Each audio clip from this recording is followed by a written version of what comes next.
నమస్తే, welcome to our channel. నేను నరేష్. తలసాని శ్రీనివాస్ యాదవ్ అసెంబ్లీలో ఆయనకు మాట్లాడే ఛాన్స్ వచ్చిన తర్వాత, మాట్లాడడం బయటకు వచ్చిన తర్వాత అసలు అసెంబ్లీలో మొత్తం వార్ వన్ సైడ్ నడుస్తుంది. అసెంబ్లీ స్పీకర్ కూడా ఆ విధంగా మాట్లాడొద్దు అంటుండు, అంటే డబ్బా కొట్టాలని తలసాని శ్రీనివాస్ యాదవ్ మాట్లాడడం జరిగింది. ముఖ్యంగా అసెంబ్లీ సమావేశంలో ట్రెండ్ ఏమైపోయిందంటే, తెలంగాణ వచ్చినప్పటి నుంచి మనం చూస్తున్నాం 2014 నుంచి ఎవరైనా అపోజిషన్ లీడర్, అప్పుడు రేవంత్ రెడ్డి టీడీఎల్పీ ఉపనాయకుడు, ఫ్లోర్ లీడర్ కూడా కాదు, డిప్యూటీ ఫ్లోర్ లీడర్, హౌస్లో మాట్లాడుతుంటే కట్ చేయడం. ఎవరు మాట్లాడినా అప్పుడున్న స్పీకర్ ఎవరు, పోచారం శ్రీనివాస్ రెడ్డి, మొన్నటి వరకే పద్మారావు ఉండే స్పీకర్కి సంబంధించి. వీళ్ళు అక్కడ మైక్ కట్ చేయాలి. ఎవరైనా మాట్లాడుతున్నారు అంటే వెంటనే వాళ్ళ మైక్, సీఎం లేవగానే వాళ్ళ మైక్ కట్ చేయాలి, సీఎం సమాధానం చెప్తుండే. 10 సంవత్సరాలు అట్లా నడుస్తుంది.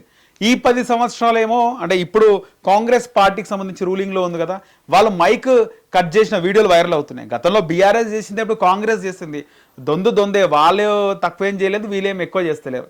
మొత్తానికి మాట్లాడుతుంటే మైక్ కట్ చేయడం మనం చూస్తున్నాం.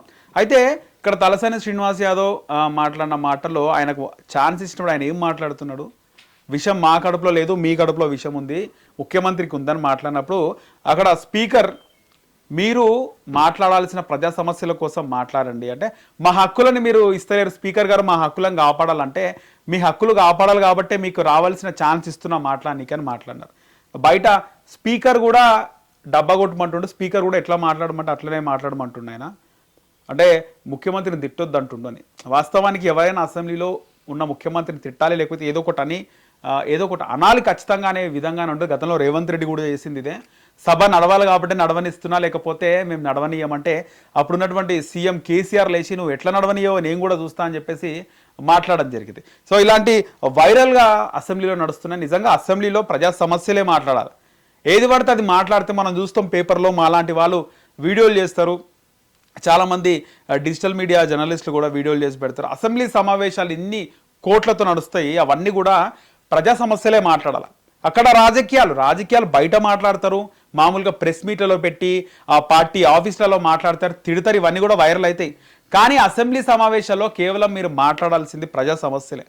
ముఖ్యమంత్రి గురించి మాట్లాడినా, ముఖ్యమంత్రి బీఆర్ఎస్ ఎమ్మెల్యేల గురించి లేదా ప్రతిపక్ష నాయకుడు కేటీఆర్ గురించి మాట్లాడినా, అటు రేవంత్ రెడ్డి మాట్లాడినా, ఇటు బీఆర్ఎస్ వాళ్ళు మాట్లాడినా, ఎవరు మాట్లాడినా అసెంబ్లీ సమావేశాలు వేస్ట్ అవుతాయి. సో కేవలం ప్రజా సమస్యలే మాట్లాడాలి.